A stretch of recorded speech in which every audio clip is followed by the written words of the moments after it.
This is the story of a true snowstorm horror story I'm going to tell you. It happened to my friend Melissa, and trust me, she wasn't the type to believe in anything spooky. She was all logic and science, until that winter night. After what happened, she refuses to talk about snowstorms at all. It started like any normal winter break. Melissa was a college student, and she wanted some time away from people. You know, just peace and quiet. Her uncle had this old farmhouse in upstate New York, way out in the countryside. He let her borrow it for a few days while he was on a cruise.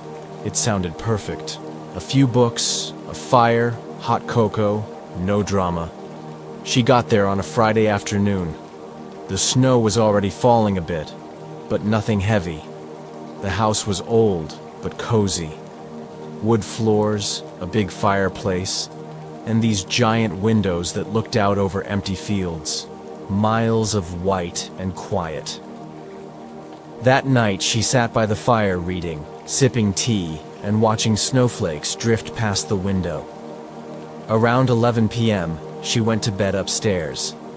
The wind howled a little, but it was normal winter sounds. Nothing creepy.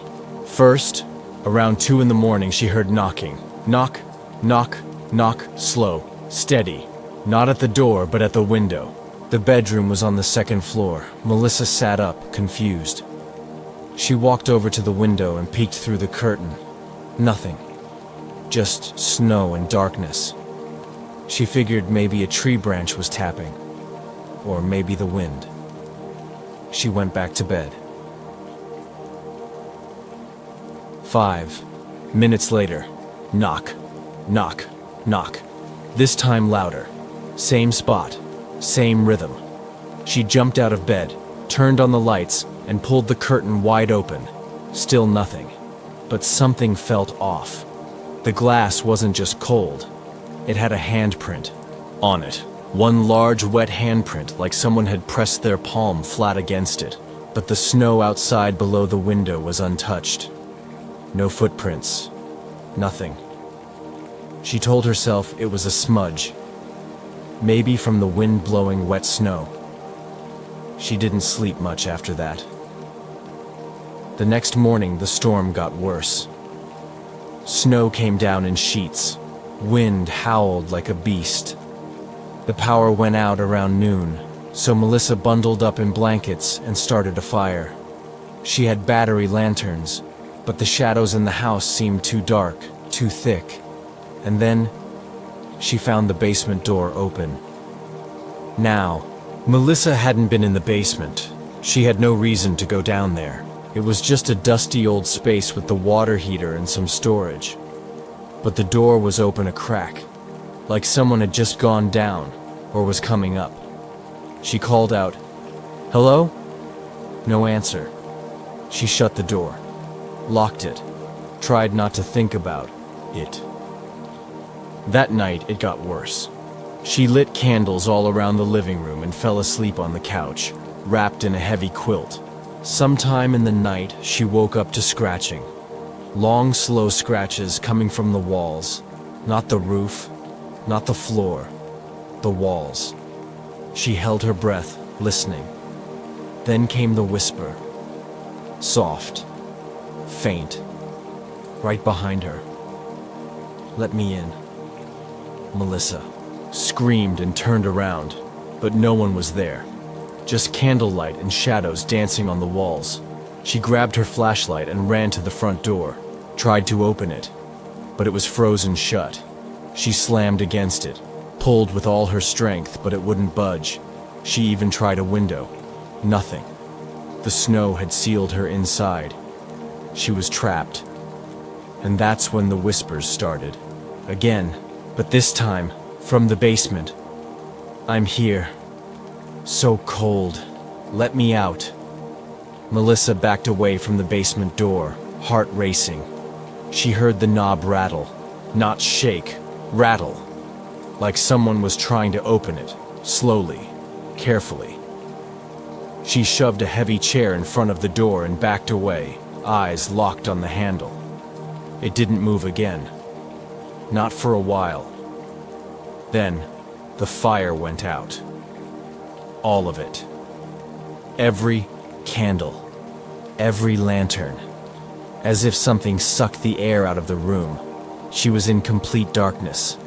She ran upstairs, locked herself in the bedroom, and stayed in a corner until daylight. The next morning, the storm had stopped. Bright white sun reflected off the snow. But the snow outside had one thing that made her blood freeze. Footprints, starting from the woods, walking in a straight line, right up to the house, circling it, again and again, then stopping at the basement window. And worse, on the second floor window, her bedroom, there were scratch marks, like fingernails. But there were no ladders, no trees nearby, nothing to explain how something got up that high. Melissa didn't wait. She broke the window in the back room, climbed out, and ran. She didn't stop running until she reached a neighbor's house nearly a mile away. The police came later that day. They checked everything. No signs of break-in, no animals, no footprints besides hers.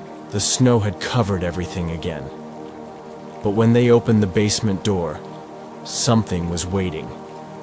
At the bottom of the stairs, carved into the wooden steps, were the words, "I let myself in." Melissa swears she never told anyone that phrase, but she heard it in the whispers. Exactly those words. "Let me in." They searched the basement. Nothing but an old rocking chair. And the weird part? The chair was rocking slowly, like someone had just gotten up from it. She never went back. The farmhouse was sold a few months later, but the new owners moved out after one winter. They said they heard scratching and soft voices begging to come in. So now, every time snow starts to fall, Melissa locks her windows, triple checks her doors, leaves the lights on, and sometimes in the middle of the night, when it's quiet and the snow blankets the world, she still hears it, a whisper through the glass, "Let me in." And the sound of someone or something scratching to get back inside. This is the story of a true snowstorm horror story I'm going to tell you. It happened to my cousin Jake a few years ago, and every time he talks about it, he still gets chills. He was never the same after that night, and honestly, after hearing what happened, I don't blame him. Jake had always loved the mountains, quiet, snowy, peaceful. So, one winter, he decided to spend a weekend in a small cabin deep in the woods of Vermont. It was one of those old family cabins. No internet, no phone signal, nothing but trees, snow, and silence. Just the way he liked it. He left on a Friday afternoon. The sky was already turning gray, but he didn't think much of it. Weather reports said there might be light snow, but nothing serious. By the time he reached the cabin, snow had already started falling thick and fast. But Jake just smiled, lit the fireplace, and settled in with a book and a cup of coffee. That night, the snow kept falling and falling. He woke up around 2 a.m. to a loud thud against the side of the cabin. At first, he thought it was just a branch falling. But then came another sound, like something heavy dragging along the wall outside. He froze in his bed. The dragging stopped. Silence. He didn't go check. Would you? Instead, he stayed in bed, pulling the covers over his head like a kid. Eventually, he fell back asleep. The next morning, everything was buried. Snow piled up past the windows. The cabin door was frozen shut. Jake realized quickly he was snowed in, completely stuck. He had enough food and water for a couple of days, so he wasn't too worried. Yet. But that day, things started getting weird. He went outside through the back window, using a shovel to dig himself a little path. And that's when he saw them. Footprints in the snow. Bare feet, no shoes, human footprints, walking slowly around the cabin, just circling it. He called out, "Hello?" No answer, just wind. He followed the prints as far as he could, but they led off into the woods and disappeared. It didn't make sense. No one should be out here, especially not barefoot in a snowstorm. He tried to laugh it off, telling himself it must have been an animal, or he was seeing things. But something in his gut told him no. Those were real. That night it got worse. He heard tapping, not from the walls this time, from the windows. Soft, slow taps, like fingers. He peeked through the curtain, and for a second, just 1 second, he swears he saw a face staring at him. Pale, smiling, wide eyes. But it vanished the moment he blinked. He locked every door and window, threw more wood in the fireplace, and sat with a knife in his hand, just in case he didn't sleep. Around 3 a.m., he heard a voice, not loud, just a whisper, from the other side of the door. "Let me in." He didn't move. Again. "Let me in," he shouted. "Go away! I have a weapon!" Silence. Then came the dragging again. That same slow, heavy sound, like something with weight, was crawling around the cabin. He thought about running for it, but the snow outside was too deep. He'd freeze to death before he made it a mile, so he stayed inside, waiting, listening. The whisper came back, this time from the back window. "I'm cold." He covered his ears. He didn't want to hear it. He told himself it was in his head, that he was just scared and tired. But then he saw handprints on the window glass. Long, stretched handprints, too big to be normal. The next morning he decided he couldn't stay another night. He packed what he could, bundled up, and made a run for it. Snow up to his waist, air freezing his lungs, but he had to get out. After hours of hiking, completely exhausted, he finally reached the road. By pure luck, a snowplow was coming. The driver picked him up and took him to the nearest town. He was safe. Now here's the part that really messes with me. When the snow melted a week later, the police went to check the cabin. They found something strange. Footprints. Again. All around the cabin. But they didn't stop there. They found a tunnel, about 5 feet wide, dug under the snow, leading toward the woods. Like something had been crawling under the snow, toward the cabin. They said the tunnel was made by someone, not an animal. But no one could explain who or what.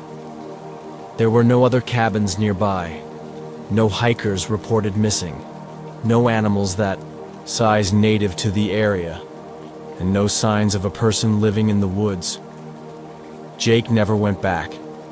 He sold the cabin. And here's what keeps him up at night. That voice. He hears it sometimes.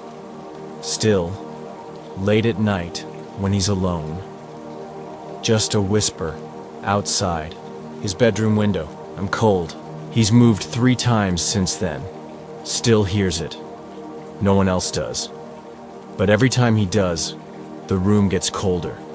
The lights flicker. And once, he swears he saw a shadow crawl across the hallway floor. He started sleeping with the lights on.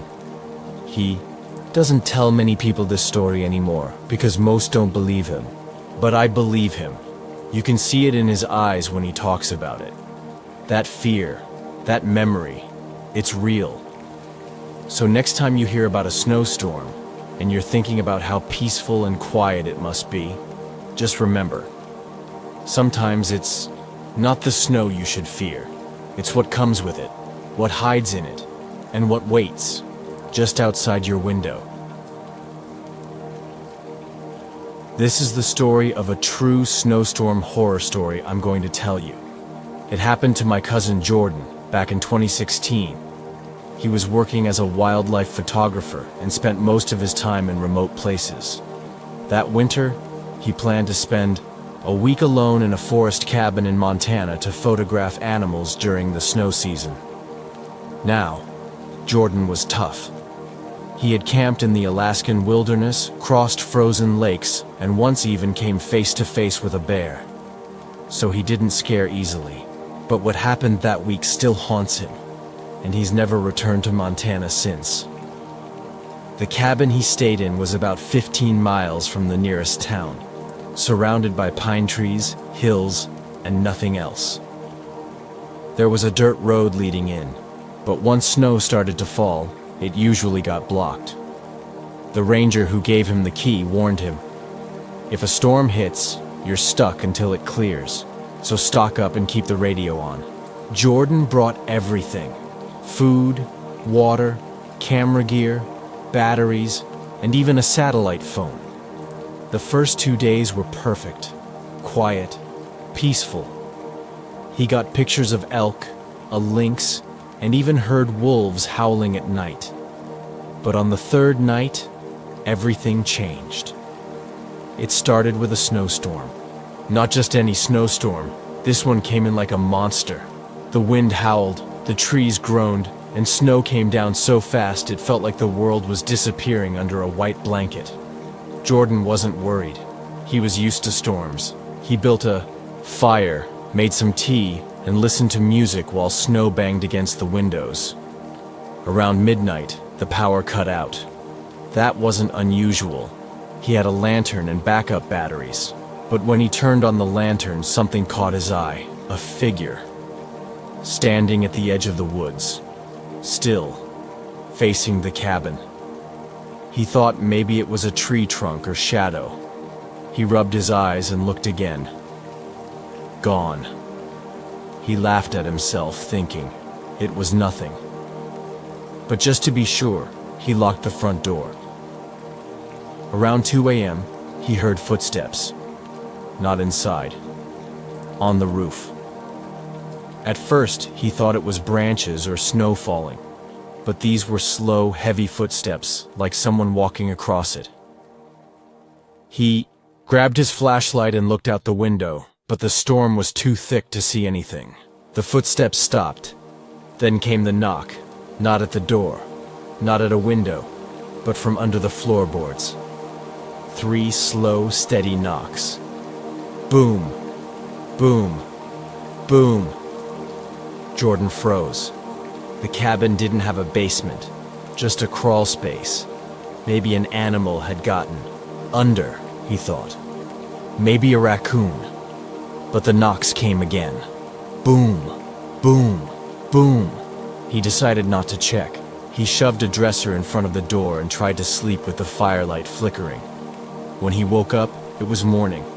Snow was piled up high outside. He checked around the cabin. There were footprints, but not normal ones. They were long, narrow, almost like human prints, but stretched. No shoe patterns, just odd shapes in the snow, circling the cabin again and again. And here's the weird part. The prints didn't start from anywhere. No path to them.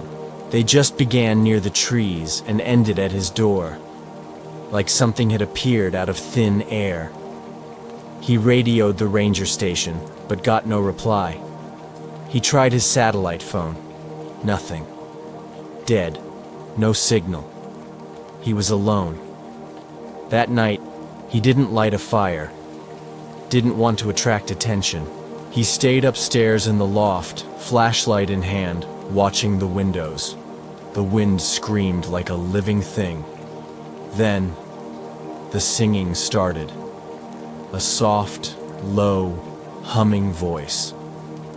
From outside. Just a few notes. Over and over. Like a lullaby. Jordan peeked through the upstairs window, and what he saw nearly made him drop his flashlight. A figure stood in the snow, just a few feet from the house. Tall, thin, pale, with long arms and no face. just a blank surface where the face should be. It tilted, its head back and forth as it sang. Jordan ducked, heart pounding. He didn't breathe. After a few minutes, the singing stopped. He stayed hidden until morning. By the next day, something inside the cabin had changed. On the mirror in the bathroom, written in fog, were the words, "Where do you sleep?" That was it. Jordan packed his gear. He was done. He didn't care about snow, didn't care about photos. He was leaving. He started the snowmobile and made it a mile before the engine died. No reason. It just stopped. He turned back, dragging his sled behind him. It took hours, snow up to his knees, but he made it to the cabin before nightfall. But something was waiting. Inside, on the wall, carved deep into the wood, were new words. "I found your bed." He didn't sleep that night.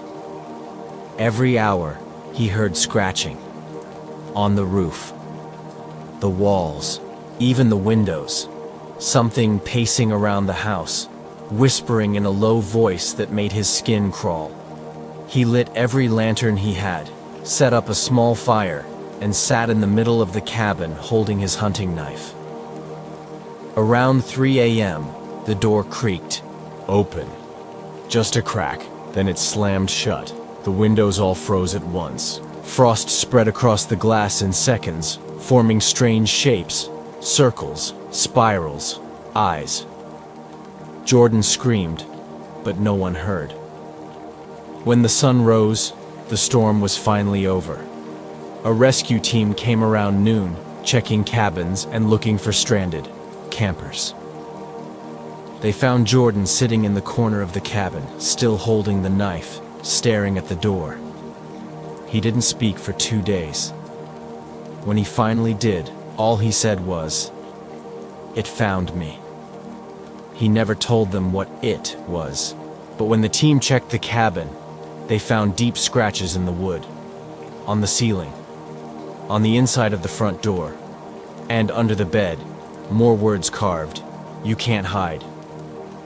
They also found a photo in his camera, one he didn't remember taking. It showed the cabin from the outside in the snow at night. In the window, on the second floor, was a pale figure with no face, staring out. Jordan never took that photo. He moved to Florida after that. Refuses to go near snow. Won't even look at winter jackets or pictures of snowstorms. And every time he hears singing or even just humming, he leaves the room. Because sometimes during cold nights, he still hears the knock and the voice whispering, "Where do you sleep?" This is the story of a true snowstorm horror story I'm going to tell you. It happened to my friend Jason a few years ago. He was a real outdoors guy. Loved hiking, camping, and hunting. Nothing scared him. That was until the winter of 2017. He went on a solo trip to a cabin up in the mountains of Wyoming. He thought it would be a good chance to get away from everything, clear his head, and maybe do a little hunting. What he didn't expect was what happened that night. Jason had rented the cabin from a family who lived in a nearby town, but the cabin was isolated, deep in the mountains, miles away from anyone. It was a little run down but cozy enough. The stove worked, the bed was comfortable, and the surrounding woods were peaceful. The first couple of days were perfect. He went out, hunting, got a deer, spent his evenings by the fire, reading books and listening to the wind whistle through the trees. The snow had started falling on his second day there, light at first, then heavier by the evening. By the third day, the storm hit hard. Jason woke up to find the snow had piled high against the cabin, blanketing everything in a thick, cold sheet. The wind howled outside and the sky was thick with white. He checked the weather forecast, but there was no signal. The radio was dead too. The storm was so bad that Jason knew there was no way to get out for a few days. He didn't mind though. He had food and water, and he was used to roughing it. That night, As the storm picked up, he sat in front of the fire, eating his dinner and trying to distract himself from the howling wind. But the storm didn't just sound like wind. It sounded like something else. At first, it was just the usual howl of the wind. But as the night grew colder, he heard scraping sounds, like claws against wood.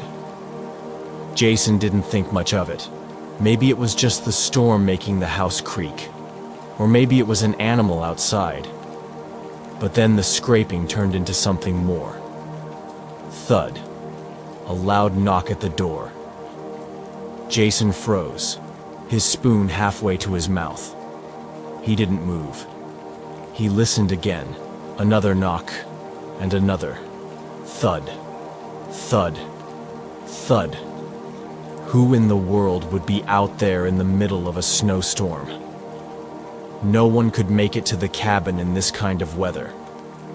Jason slowly stood up, grabbed his rifle, and approached the door cautiously. His breath was coming out in little puffs, and his heart was pounding in his chest. He looked through the peephole. Nothing. But when he pulled away from the door, he heard it again, scraping, this time from the windows. Not just one window, but all of them. A shiver ran down his spine. He grabbed a flashlight and checked the outside, shining the beam into the snowstorm. He saw nothing but swirling snow. No footprints, no signs of anyone. Nothing. The noise continued, but it wasn't just at the door or windows anymore. The scraping was all over the cabin. It sounded like something was circling the house. Jason's hand shook as he reached for the phone. There was no signal, just dead air. He was alone. The scraping stopped abruptly, but that wasn't a relief. The silence was worse. It felt wrong. Jason decided to check the cabin.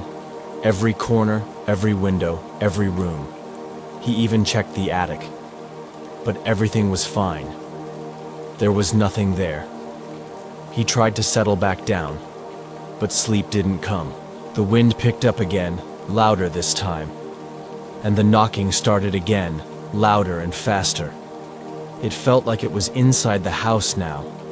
Jason couldn't tell if it was just the storm playing tricks on him or if something was really out there.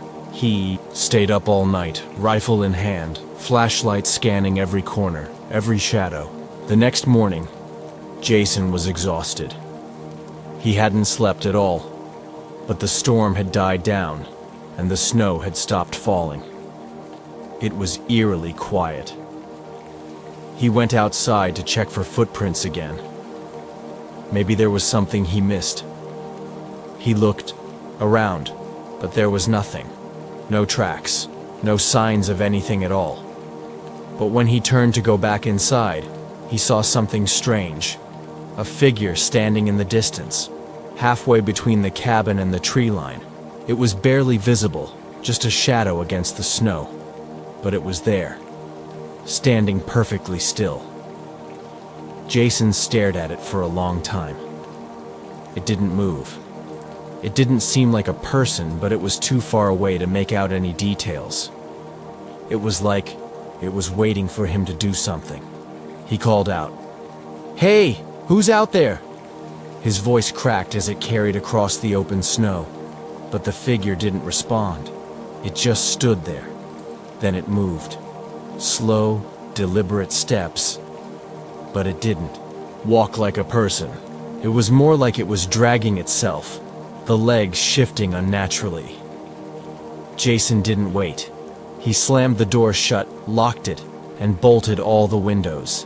He stood by the window, watching, waiting.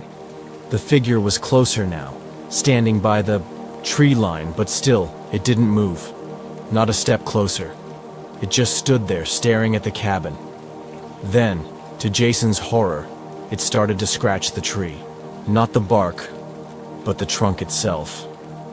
It dragged its long, sharp nails down the tree, leaving deep gouges in the wood.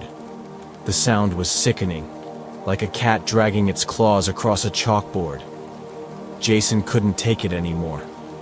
He grabbed his rifle, but his hands were shaking so badly he could barely hold it. He thought about running.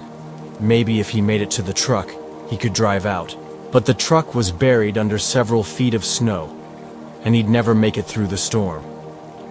He decided to leave the cabin to find out who or what it was. He didn't care if he was risking his life. He had to know. The second he opened the door, everything went wrong. The figure wasn't standing by the trees anymore. It was right there. Close. So close he could smell the rot in the air. It wasn't human. The skin was gray, its eyes hollow, its mouth hanging open as if it had no need for speech. It didn't make a sound. It just reached out with long, skeletal fingers. Jason ran. He didn't look back, didn't think twice. He bolted into the woods, the snow up to his waist, the figure trailing behind him, slowly, like it was toying with him. He never looked back. He didn't stop running until he hit the main road and flagged down a passing truck. When he got back to town, he tried to tell people what happened, but no one believed him. The snowstorm had passed, and the figure was gone, along with any trace of its presence. But Jason knows what he saw. And every time a snowstorm hits, he can still hear the scratching, the sound of claws against wood. This is the story of a true snowstorm horror story I'm going to tell you. It happened to a guy named Eric.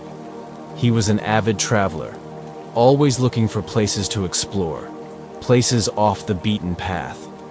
In early January, he planned a solo trip to a remote lodge in the Colorado mountains. The kind of place you could only reach by a small dirt road that was usually closed off by snow in the winter. He had rented a cabin there for a week, thinking it would be a peaceful retreat. No one else was staying at the lodge, just him, the snow, and the mountains. The first few days were perfect. He spent his time hiking through the snow-covered woods, taking pictures of the stunning scenery, and enjoying the quiet. The air was crisp, the snow was thick, and the world seemed to be frozen in time. But as the days passed, the weather started to change.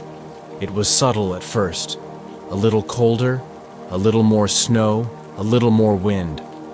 But then, by the third evening, the storm arrived. It wasn't just a regular snowstorm. It was like something out of a nightmare. The wind howled like a wild animal.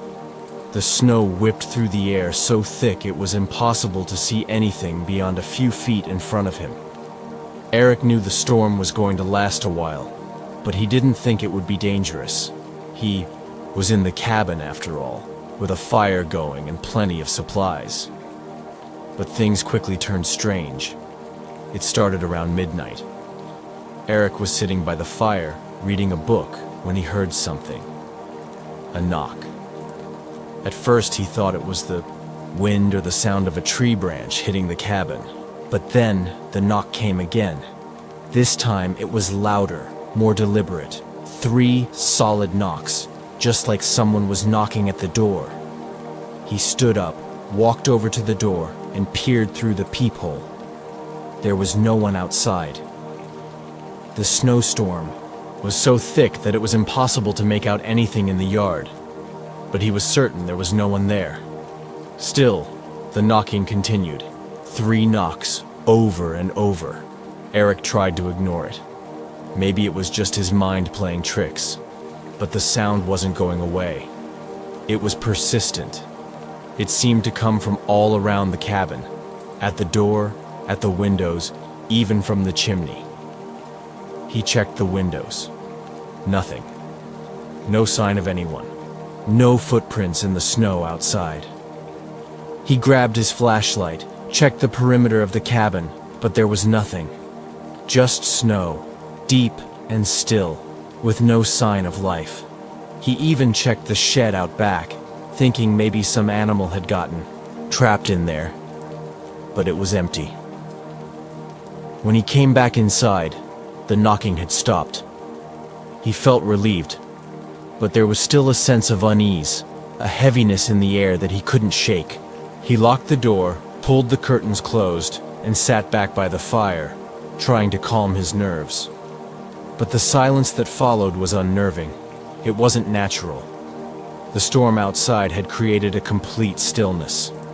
Then, just as he was beginning to settle down, he heard it. A whisper. It was faint at first, like a breath against the window. Eric couldn't make out the words, but it sounded like someone was calling his name. Soft, gentle, almost like it was trying to get his attention without alarming him. Eric. He froze, the hairs on the back of his neck standing up. The whisper was coming from the walls, from the corners of the cabin, He stood up and grabbed his flashlight, his heart racing in his chest. He shined the light into the darkness, but there was nothing there. The whispering continued. Eric. This time, the voice sounded closer, like it was right behind him. Eric spun around, shining the light in every direction, but still, there was no one there. No sign of movement. He backed away from the walls, his mind racing. Was he hearing things? Was the isolation getting to him? He reached for his phone to check the time, but the screen was black. No signal. The battery was dead, despite him charging it earlier. He cursed under his breath and went to the kitchen, grabbing a bottle of water from the counter. As he opened it and took a sip, he heard it again. The knocking. This time, it wasn't just at the door. It was coming from inside the cabin. Thud, thud, thud. The walls, the floor, the ceiling. It was all around him, as if something was trapped in the cabin with him, moving from one place to the next. The air grew cold, colder than it had been before. The fire in the hearth seemed to flicker and die, its warmth retreating into the shadows. The knocking intensified, growing louder with each passing moment. Eric was paralyzed with fear. He didn't know what to do. Should he run? Should he hide? Before he could make a decision, the lights flickered and went out. Darkness engulfed the cabin. Eric's breath caught in his throat as the knocking stopped, replaced by an eerie silence. And then, he heard it. A laugh. It wasn't a human laugh. It was twisted, like a child's giggle mixed with something far darker. It echoed through the walls, bouncing off the corners of the cabin. Eric's chest tightened as he backed up against the wall, his heart pounding in his ears. "Who's there?" he yelled, but his voice was drowned out by the growing laughter. It felt like the very air was being sucked out of the cabin, leaving him gasping for breath. Suddenly the door to the cabin slammed open, the gust of wind nearly knocking him off his feet. The storm raged outside, but now the laughter seemed to be coming from outside the cabin too. Something was there. Something was waiting for him. Eric couldn't take it anymore. He grabbed his coat, bolted out the door, and ran into the snowstorm. His boots sank deep into the snow, and he could barely see anything beyond the swirling white.